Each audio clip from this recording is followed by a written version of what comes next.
And don't forget, they're running ads now. They're going to run ads. They're going to make money off those ads. Look at what Netflix is able to do with the ad tier. And we've got an election year coming up here in the US, which means record number of ads.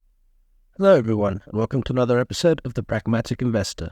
My guest today is Gary from Dailytstockpicks. He is a fellow YouTuber, podcaster, and also an author on Substack.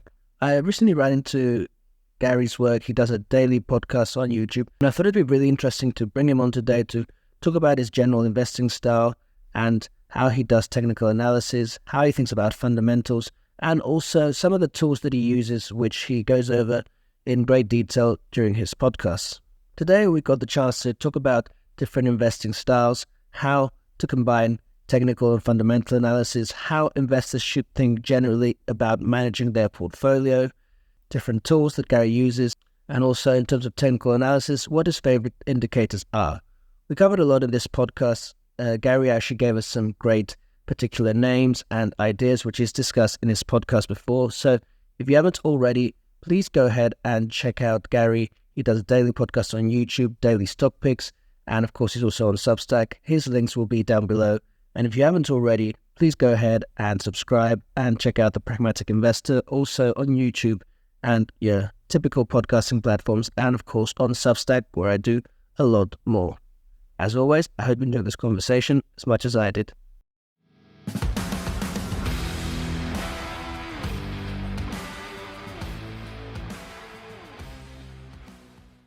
All right, welcome back, everybody. My guest today is Gary Vaughan from Dailytstockpicks. Thank you very much for coming on, Gary. Yeah, it's funny because you've got an accent and I've got like a Jersey Soprano style accent. So it should be fun for the listeners to listen to the two. There you go, the best of both those. All right, Gary, for anyone who's not familiar with your work, tell us a little bit about your background and how you got started in stocks and what you're doing right now. So right now I'm 53. I retired when I was 49, kind of unknowingly following the FIRE, financial independence, retire early. And starting back in, I guess, 2020, I noticed that there was a hole in the podcasting world of people weren't talking about stocks on podcasting. And so, and specifically, they weren't talking about trading stocks on podcasting. So I decided to start it out just Spotify for podcasters. I retired in January of 2020. And folks who remember, that was the month before the pandemic. So it was at the end of the month I retired. Over the next month, I saw 40% of my total portfolio just die. And so being that I had amassed the kind of, through my working career, I had amassed capital to retire. Myself and my trading buddy, Steve, we decided, hey, we don't want to lose 40% ever again. There's got to be a better way of managing our portfolio. So we started doing some research. We weren't very technical traders back then. We were very fundamental, using charts, but not necessarily the technicals in the charts. And so we started researching and started looking at it, and we stumbled upon the MACD. And it was this magical, like kind of, hey, oh my God, there's this indicator out there that will tell you when to get in and when to get out. And we used the MACD, I think, for a couple of months to try and trade. Very successful, but you back then in April and May, you could have shot, hey, what stock do you want?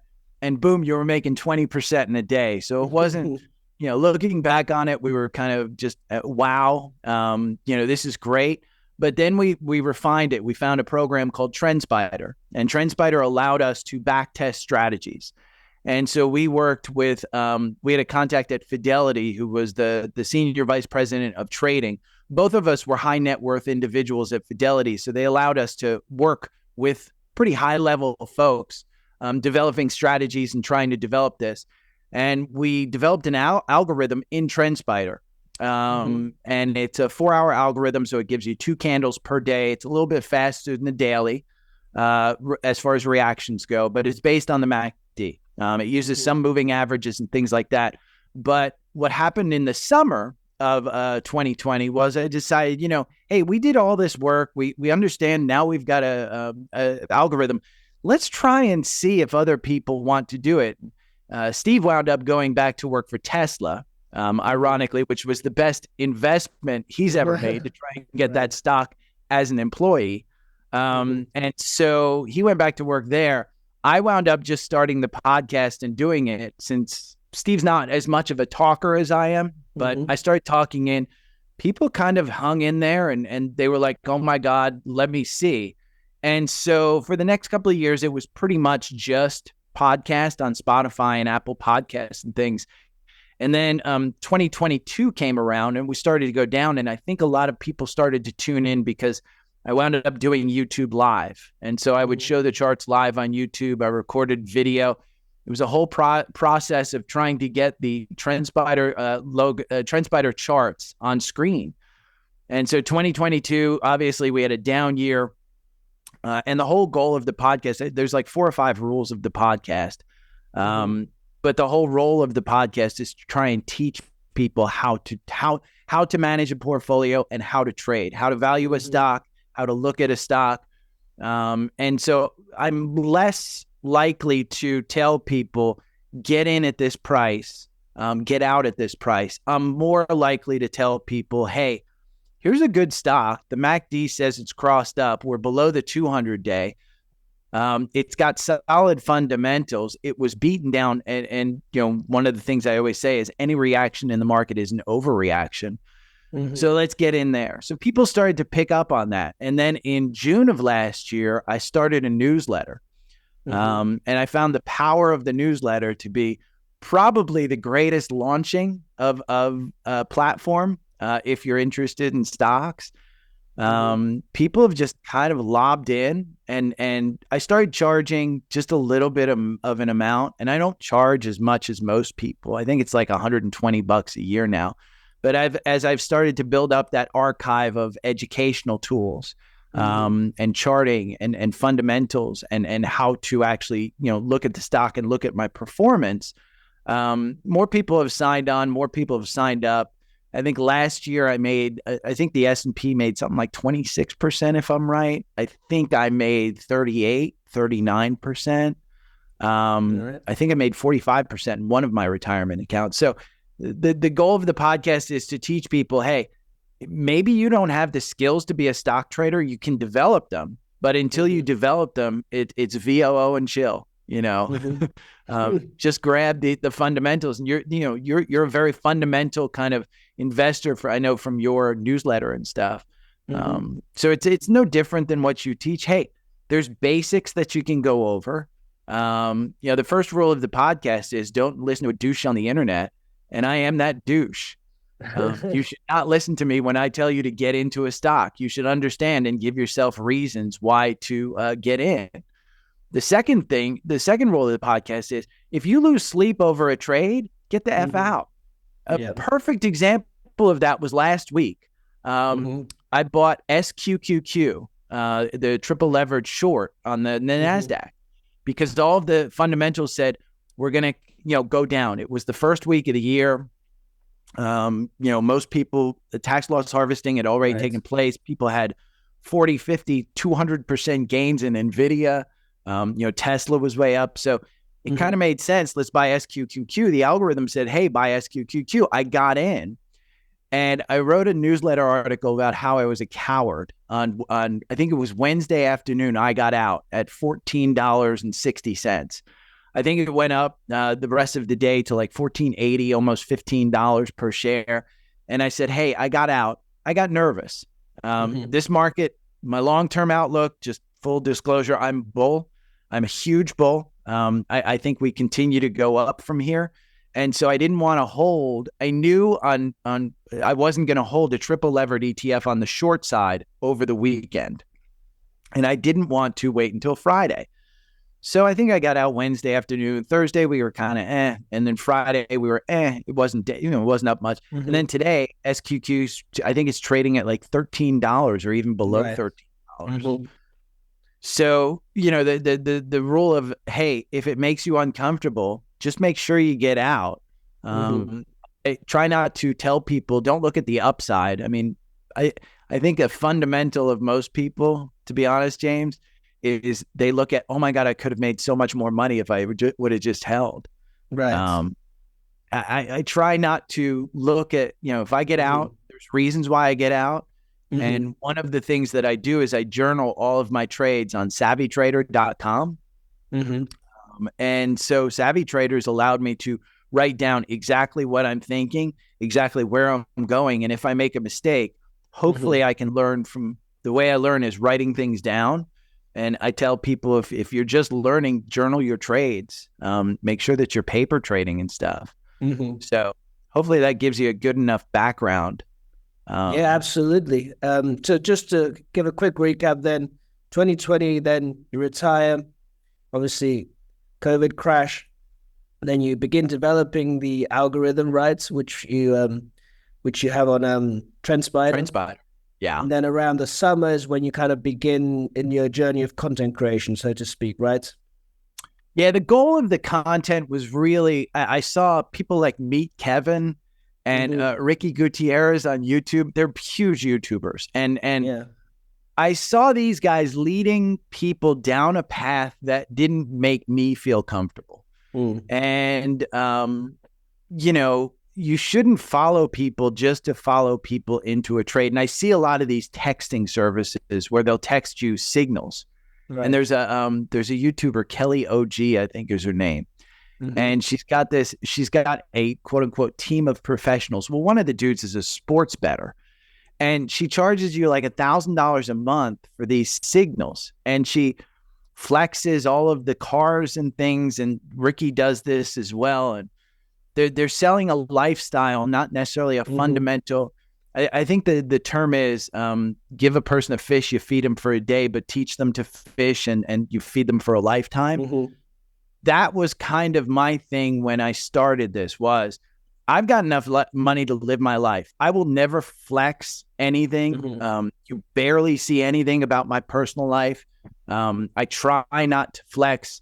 When I tell you that I go into a trade, I'll tell you that it's $20,000 that I went into this trade, like Amazon, I think back in September or might have been August around their earnings at that time. I said, it just makes logical sense for me to put $20,000 into Amazon an hour before they announce earnings, just because I believe in those earnings. Well, people, I think I got, a few hundred listeners just based on me posting that on Twitter at one point. That wasn't the kind of lesson that I wanted to teach people. So I try not to make those kinds of things, but in 2020, I definitely got into the content creation to try and help people more than I think others. The second rule of the podcast is don't listen to Jim Cramer.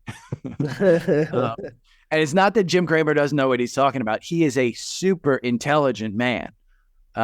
He tells people that he tries to educate them, but he's got a freaking texting service. That's all he has, where he texts you for $700 a year. He will text you when he gets in and out of stocks in his portfolio. And I don't believe in that type of, I got a letter from a 18-year-old kid today, in fact, and he's like, hey, I made 20% last year because of you. I just want to thank you. Webull is the best. He started telling me that Webull was the best brokerage firm. I had to educate him that I trade on Webull because of the app. I love the app on Webull, but my preferred brokerage firm is Fidelity, and it's because a full service brokerage firm is far better than Robinhood or Webull. Right. But I love that Webull app, and so it showed me the 18-year-old who is happy with a 20% gain over 6 months. That's the kid, he's not searching for 100% within, trading 0-day day options. So you're not going to get that from me. You and I kind of agree that the fundamentals are probably driving most of our trades. I just kind of integrated the technicals. And I think that algorithm, I always say, it takes the emotion out of my trade. If I want to, like Apple, I trimmed Apple at about 198. It just has trouble getting over the 200 mark. Apple is 50% of my portfolio. Full disclosure, I have been an Apple bull since 2004.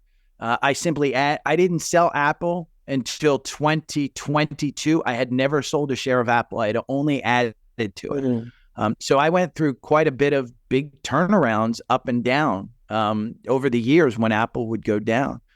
But I'm a huge, huge Apple fan. I just, in my mind, I think those technicals allow me to understand that when I trimmed Apple, it wasn't because I don't think that it's going higher. It just made me feel more comfortable and take emotion out of that, because I do have a problem. Loving Apple has allowed me to retire. So Absolutely. that's a hard thing to get over, is when you make so much money in one stock over 20, 30 years. It's hard to get over, hey, I'm going to sell this one. Absolutely. It kind of goes back to what you were talking about before, which that kind of emotional aspect of trading, right? Either the fear of a position going the wrong way, or, even that kind of irrational attachment to a stock, which maybe has made you a lot of money. But, hey, maybe at some point you should let it go, right? Being rational. Yeah. I love that you called me irrational.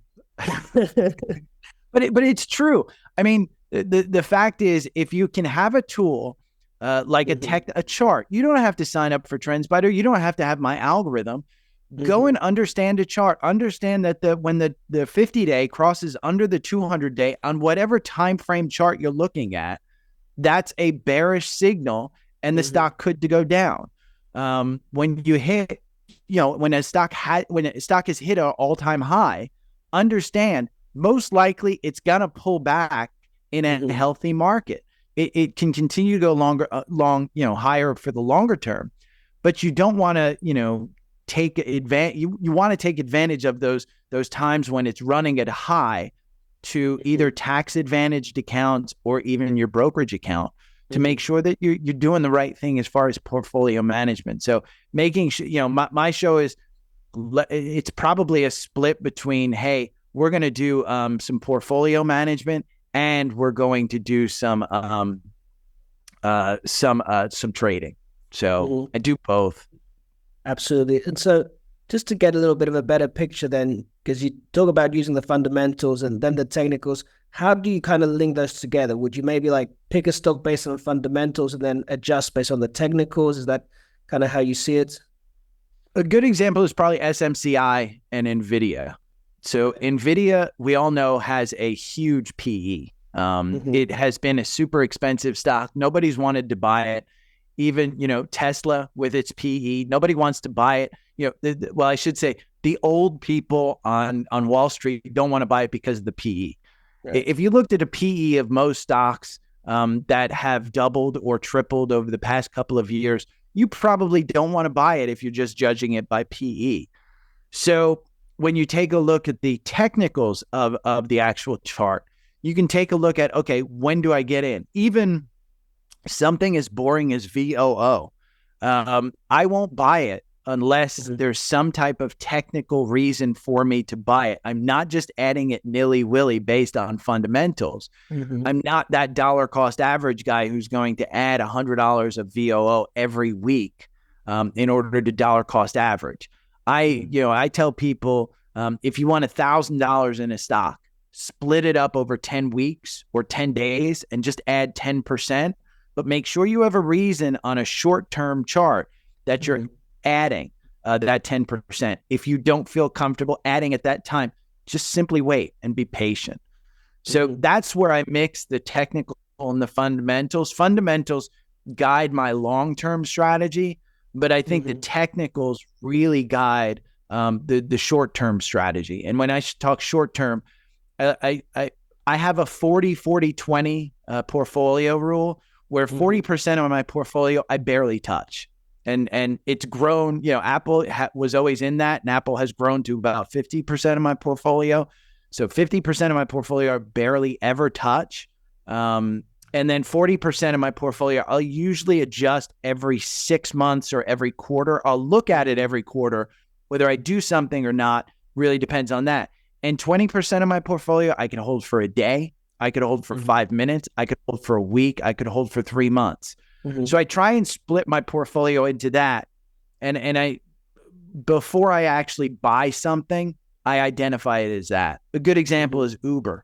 I wasn't in Uber until about, I think, 3 or 4 months ago. I was touting it on my podcast every day. Under 40, you should buy it. Under 40, you should buy it. I personally wasn't buying it. I started adding it around 34, 35. And then when their fundamentals actually started to make money and they started to be the big company that they are now, and it hit 60.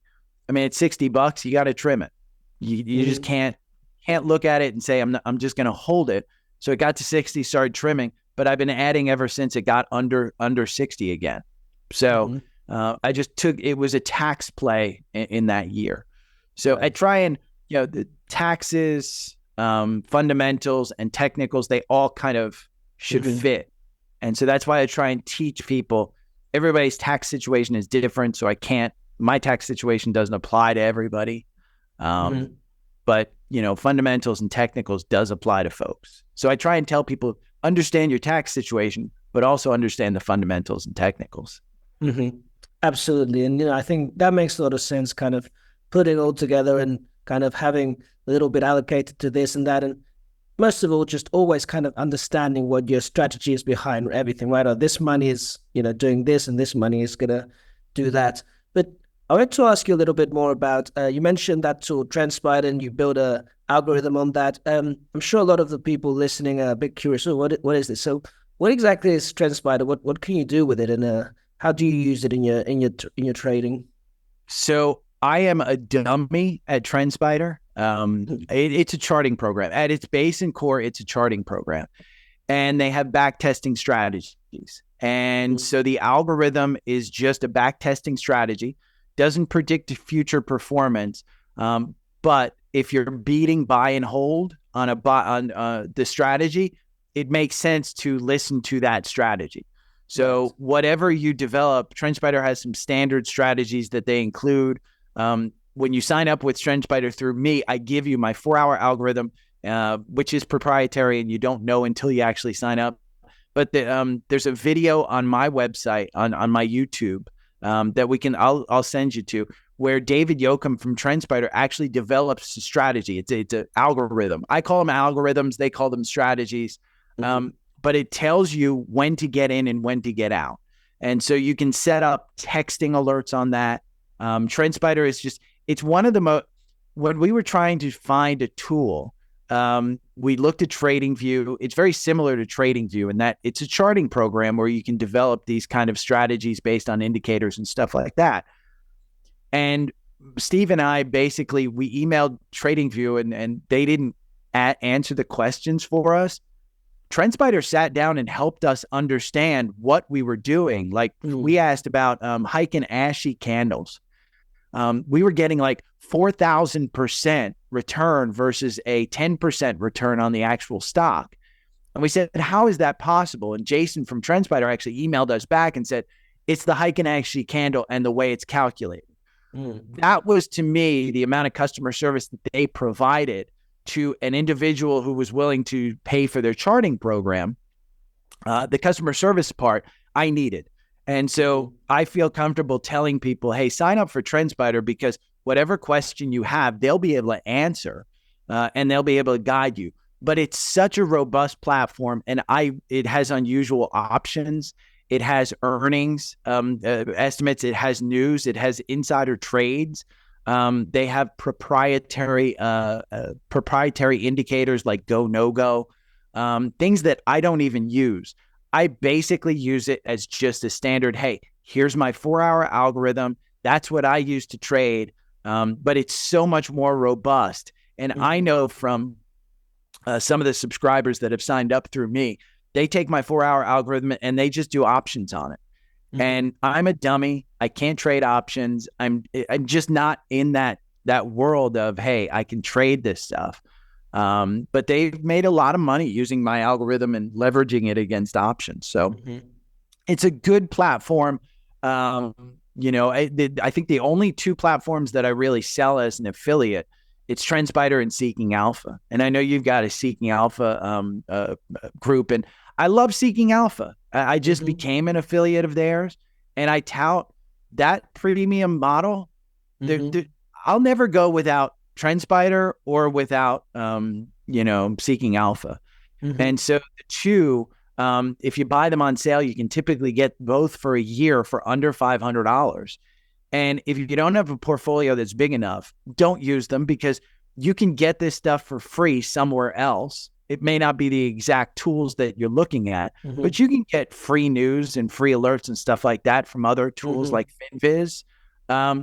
But Seeking Alpha saves me time. It gives me that portfolio credit, like the rating on the portfolio, and their the alpha. But what is their proprietary algorithm of the quant rating? Quant rating, yeah. I love that quant rating. And when they rate, there was somebody that asked me a stock, I forget what it was. And most of the time my audience asks me about stocks. And I think they asked me about stocks just to piss me off so I can yell at them on the podcast sometimes. Because I'm like, why are you investing in this? This is crazy. Somebody asked me about a semiconductor that actually lost money. The stock went down last year, and I don't know which stock it was. And I said, why would you invest in the 32nd out of 32? And I went into Seeking Alpha. It said in the industry, 32 out of 32. It had no, forward momentum whatsoever. The valuation was crazy high. They were losing money. I said, why would you invest in this when look at all these other 32 companies? And Seeking Alpha just outlined it perfectly. So as far as becoming an affiliate, those are the two things that I sell. And I sell my newsletter as well, because I view all of those tools as saving somebody who's they're never going to make you money, but they'll save you time and they'll help you with your decisions. And so that's essentially why I sell them. Absolutely. And I think I've been writing for Seeking Alpha for a while. I kind of was taking for granted all the things, and going through some of your videos, and you kind of go through the different areas and features, and I was like, oh, actually, yeah, that is a very neat feature that the website has actually. The next video I'm going to do, and I told people, is a Seeking Alpha how-to video of how I use it. I haven't been able to find one. I mean, I haven't talked to Seeking Alpha about this, but we're all affiliates and we all try and sell it. I'll do a shitty job of probably putting it forward, but I really, really think that tool, in fact, SMCI, I was talking about SMCI before. I think it's got, in the quant rating, it's a strong buy. Well, I want to know, and I've charted out, I've got SMCI, there's a gap up to 350. And I've been touting that $350 level for the past, I guess, about 6 months, maybe 5 months. But the stock is up like 400, 500%. And people have been telling me it's not going to get up there. Well, I know it's going to get up there because there's a gap. I think the gap is up there. I think it's going to hit that at some point in time. So I've bought a bunch of SMCI. But I want to know in the quant when Seeking Alpha actually reduces it to just a buy. So I set an alert up. And that alert, along with my alerts in Transspider on the technical, in my mind, that's a perfect world, because I don't have to sit there and stare at a chart every day. And, even at the end of the day, look at a chart. I could literally go and do a job. I could go hiking. I can go on vacation. But I know that Seeking Alpha and Transspider are the two tools that will alert me if something in my portfolio is doing horribly. So, yeah, those tools, man. And I can tell you, I've watched a couple of Seeking Alpha videos from other affiliates. And like you said, you just learn, oh my God, there's that tool. It's so deep. Absolutely. Yeah, it's very complete. And of course, you get all the comment by the analysts, which some could argue how useful a lot of those articles are, but I definitely enjoy reading them. The Saturday rabbit hole I go down is to look at a stock that I like and then go and look at the analyst, and the rabbit hole is go and look at the comments. The comments, the comment section is fantastic, because it's not the comment section like you see on Twitter where people are like, F you, you're out of bounds, blah, blah, blah. It's solid people like you and I who geek out on stocks, who try and take a contrarian side, or they try and bolster up what the analyst is saying. And it's very cordial. I don't think I've seen one fight on there because, listen, you could be right about a stock, but the fundamentals may tell me that I'm right. But none of us know the future. And that's why I get pissed about these text signals, is because I don't care if you tell me to buy an option that's, 5 weeks dated out, or, that's going to go zero option day today. You don't know the future just as well as I don't know the future. You look at every indicator you can.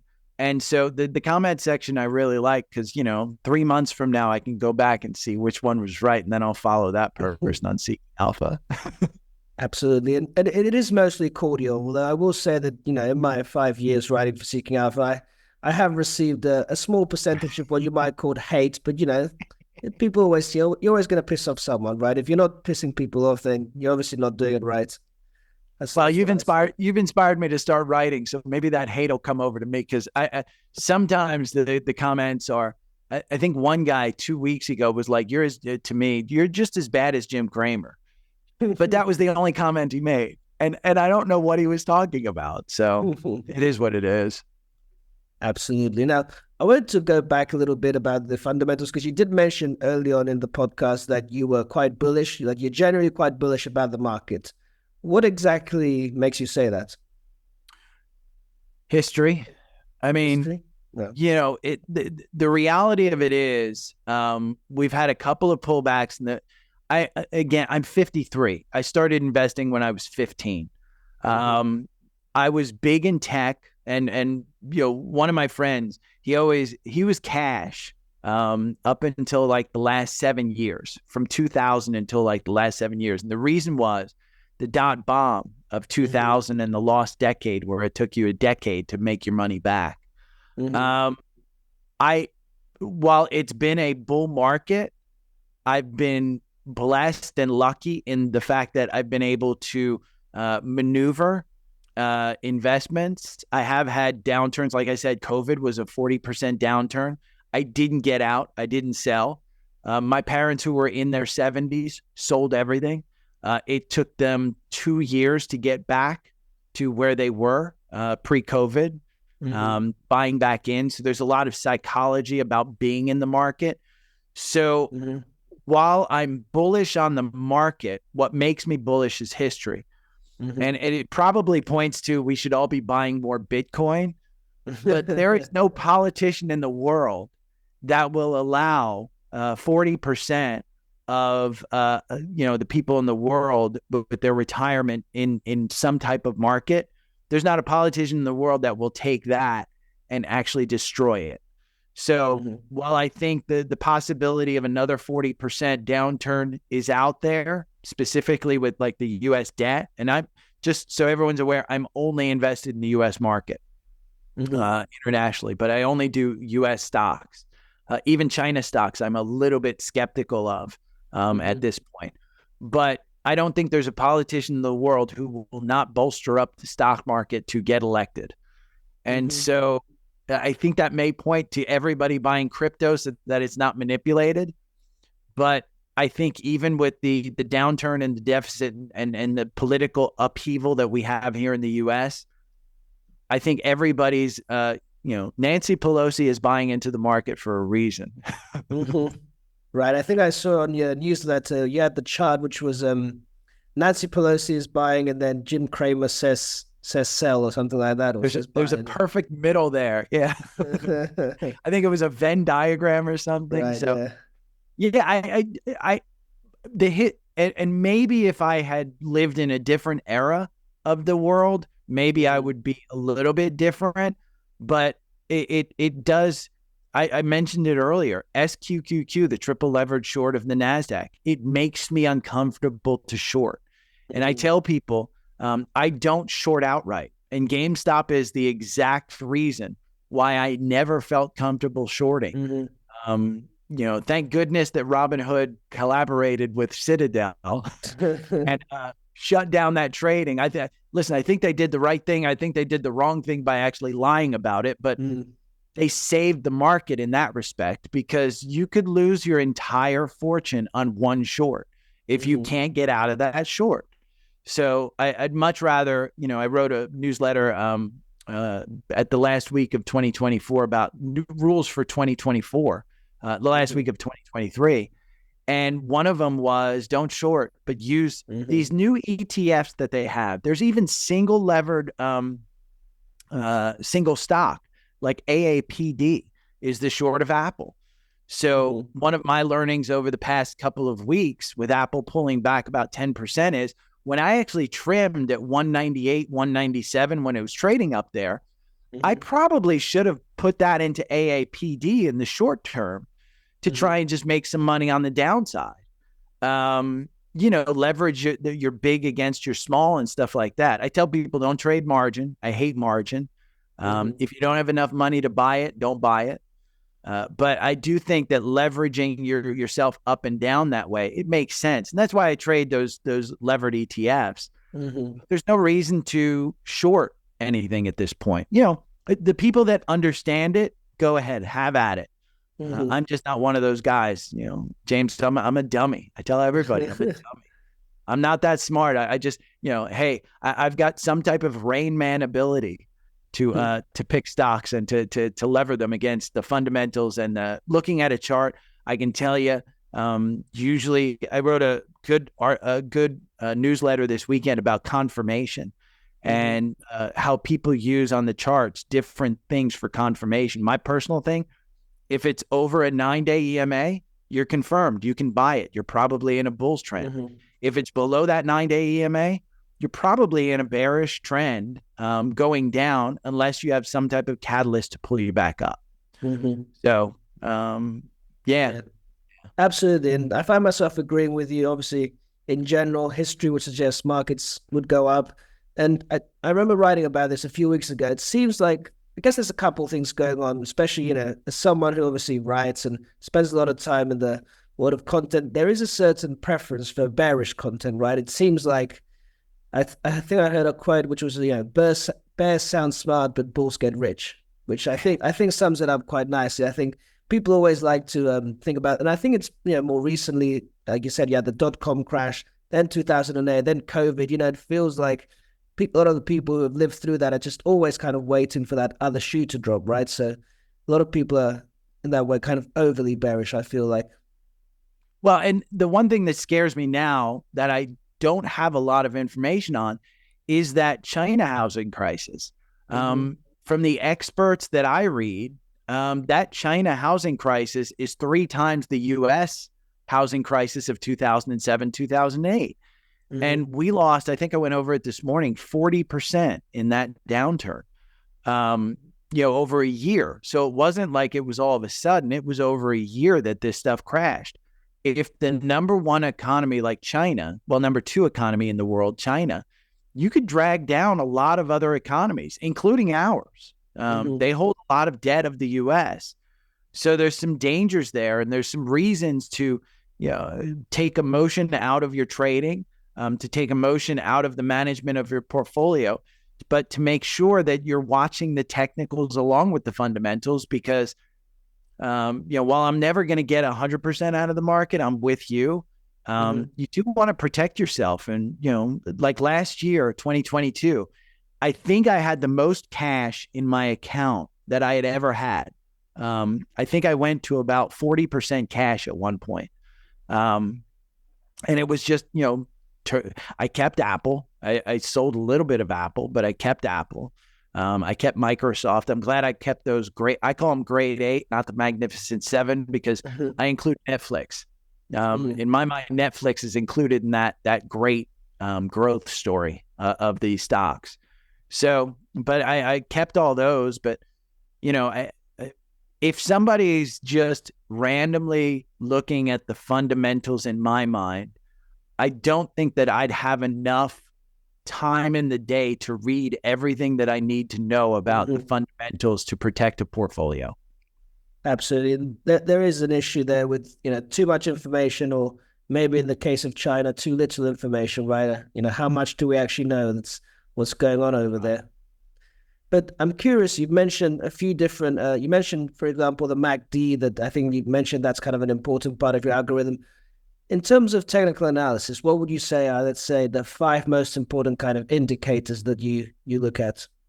So MACD is obviously the first one. I think the second one would be moving averages. I like 9-day EMA, 21-day EMA, and then I moved to a 50-day SMA and a 200-day SMA. And the reason I like EMA on the short term versus an SMA is my learnings indicate that EMAs move faster. And so if for short term, I'd rather have it move faster, but SMAs are much more accurate. And so for the long term, I'd rather be more accurate than fast. So moving averages would probably be number 2. Number 3 in my mind are probably the Bollinger Bands. I think Bollinger Bands with moving averages are a powerful, powerful tool because like we talked about confirmation over and under the 9-day EMA, if you see those Bollinger Bands cinching up and contracting, and then the 9-day is either over or under the 9-day EMA, SMA, if those candles actually confirm completely on one side, you can kind of tell where that one's going to go. It's never going, well, I shouldn't say never. It's rarely going to go from the downside of the 9-day all the way confirming on the upside of the 9-day within a Bollinger Band that's small. So you could probably even do that strategy in Transspider. Just write that out. They've got this great new AI tool where it takes it's powered by OpenAI, and you can write in when when you're above the 9-day and a Bollinger Band is a certain width, with percentage away from the 9-day, you can say, hey, buy here. You could probably write that in there. But so MACD, moving averages, and then Bollinger Band. I'd say 4 is probably RSI because RSI will tell you if buyers need to show up. Doesn't tell you when, and RSI could sit at a 20 for, 10, 15 weeks. But more than likely, if the fundamentals and the catalyst story are there, like Pfizer's a good example. Pfizer has lost 50% over the past year. In my mind, it's a broken company. I don't particularly like what they did with COVID, with the vaccines. I went over it this morning. But that RSI is super low. And for a trade opportunity, I think you could buy it under 30 and play it to like 33 or 34 just based on the RSI, buyers needing to show up. And I think a fifth one might be, and it may be proprietary to Transspider, but it's a gap snake. It's called a gap snake. And it identifies in the chart that you're looking at gaps. And I think gaps, probably 2 things in Transspider, and let's make it 6 kind of indicators. The gap snake, because gap snakes, I think gaps are like magnets, but they've also got this tool, volume by price. And so in Transspider, I don't know if it exists in other charting tools. It probably does in things like TradingView and stuff, but you can move the line to a certain date and then tell there's a graph on the right-hand side. Right. And so I went over this morning. I forget which stock it was. I think it was Amazon. Amazon's got a pretty big amount of people who are holding at the 186 level, which is the all-time high, which to me, trading at 150 and there's a volume shelf at 180, for long-term, I'm taking $20,000 and putting it in there at 150 and just trying to build that base up for when it gets to 186. The fundamental story on Amazon, we all know it with AI. 20% of the online gifts that were given over the holidays were bought from Amazon. You can't tell me that this isn't a behemoth of a company that's going to continue to make money. And they don't have a demand problem. They have a cost problem. So as they reduce costs, they make more money. So they're getting sports, and don't forget, they're running ads now. They're going to run ads. They're going to make money off those ads. Look at what Netflix is able to do with the ad tier. And we've got an election year coming up here in the US, which means record number of ads. And if somebody, like Dean Phillips is a guy running for president on the Democratic side, who I particularly like. I'm very moderate, by the way, in my political spectrum, but I like him. If that dude can go on Amazon and target on Thursday Night Football a Republican who's moderate to vote for him, because, listen, Alexa's listening to you when you talk in your house. They know when you're bitching about Biden. They know when you're bitching about Trump. So you can't tell me that that's not going to be something that they could figure out and be able to sell to Dean Phillips for a crazy, crazy cost per million. Absolutely. So I when I talk about the indicators, that's probably what I'm using most. But there's so much more on Transspider that you could use. And there's so much more out there. But I also abide by the fact that too much information clouds things. That's true. And so I won't use all of those things to determine a thesis on a stock. Like, for instance, if RSI is at 86 and it's overbought, but the stock has confirmation and the Bollinger Band's just cinched up and it's up above, I'd probably ignore the RSI at that point. So, you've kind of got to pick and choose which ones you want to listen to, per se. Right. So hopefully that explains the indicators that I use. Oh, it was a very good explanation. I particularly like the stuff about the Bollinger Bands. Now, what would you say about maybe something a little bit more unconventional? For example, I've been known to use Elliott wave theory here and there. And also, I know a lot of people now find the, what's called DMARC is quite popular. I don't know if you've heard about that. Any thoughts on those? I don't know that stuff. And again, I kind of tell people I'm the dumb investor. I'm the dumb trader. I don't like even cup and handle patterns. I don't like looking for that stuff on charts. Right. It's not to say that it doesn't work, because the wave theory stuff, that stuff has become super popular, and it's super. It's been proven out that it works. People who follow that stuff can make it work. I'm just a dumb guy who, can, like I said, I got some type of Rain Man ability to look at the chart. I want to know the trend of the chart. And then I want to know the fundamentals of that company. And then I want to know, do I have a position in it? Should I put it in a retirement? Should I hold it for a long time? Should I hold it for a short time? I always tell people whenever I get into a trade, I know the exact upside of when I'm going to sell it, and I know the downside of when I'm going to sell it. So you've got to identify those two things as well. A good example is Target. I got into Target, I think, in May of 2020 at 111. And that stock, I think, ran up to almost $300. And then they had some political drama, and they had some inventory problems and some fundamental problems. My ass held on to that thing all the way back down to 111. I haven't sold it. It was one of those stocks that I shop at Target. I like Target. That was one of the things that my grandfather taught me at 15 is if you use the product and service, people more than likely are going to like that product and service. So it's probably a good stock for you to get into. And so, that's one of the things that I always tell people is you may ask me about a stock and I don't use the product. Like here in America, the National Football League, Aaron Rodgers is a guy who's had a lot of like vaccine drama. I'm familiar, yes. Yeah, so his big thing about reporters is he asks them to identify their vaccination status because he thinks the vaccine clouds their judgment. Well, I'm twice vaccinated Moderna, not Pfizer, and I think 3 times boosted. I'm not getting boosted again, but that I won't buy Pfizer because my parents had Pfizer and they got COVID before me. I had the Moderna shot and I didn't get COVID. I've since had COVID since I stopped getting the booster. But that's one of the things that you got to kind of think about too. Is sitting here. I have an iPad Pro next to me. I have an Apple Watch on. I have an iPhone. I have an iMac, and I have a MacBook Pro. Why would I not buy? And you've got AirPods in your ear. Why would I not buy Apple?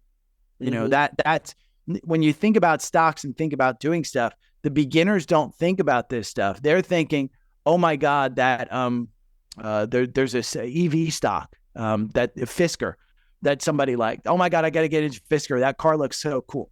Well, the car's not, the car may be cool, but they're not selling any cars. And that's the problem is they're not making money. So you've got to kind of think about these things. And have you seen a Fisker on the road? No, I just saw a commercial. That was literally a discussion that I had with somebody. So, absolutely. So yeah. Good point. Yeah, the old Warren Buffett kind of wisdom. No, if you if you know I buy Coke because I like Coke. No, that was kind of his thing. For the record, these are Beats, but I am using a MacBook right now. Yeah, you suck. AirPods, man. Get those AirPods. Well, but they own Beats, don't they? Do they? I think they own Beats. Yeah, they do own Beats. They bought Beats from Dr. Dre for like $1 billion or something. Oh, well, there you go. Probably a good investment there. All right, Gary. Well, I really appreciate you taking the time to come out and do the podcast. I really enjoyed all your comments. You gave us a lot of good information on technical analysis, different tools. You even gave us a lot of great names and examples. I always like when guests do that. Where can we send people on the internet to find you? My link tree, linktr.ee/dailystockpick.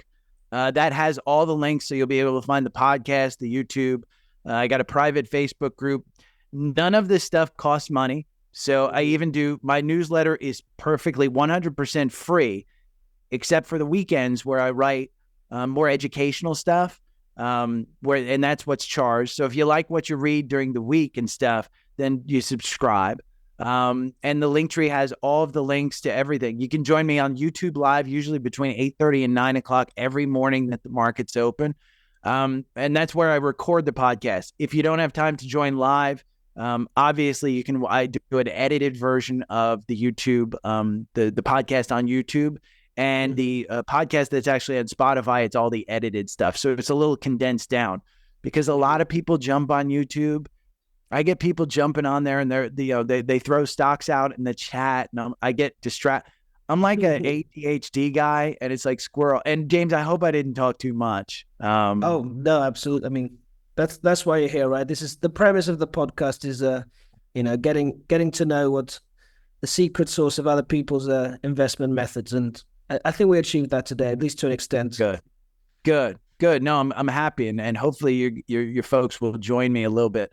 And hopefully I'm going to post this in my stuff. So hopefully my folks get to know your stuff as well. Awesome. Absolutely. Well, thanks again, Gary. And, look forward to doing this again sometime. Thanks, James. Anytime. All right. Bye-bye, everyone.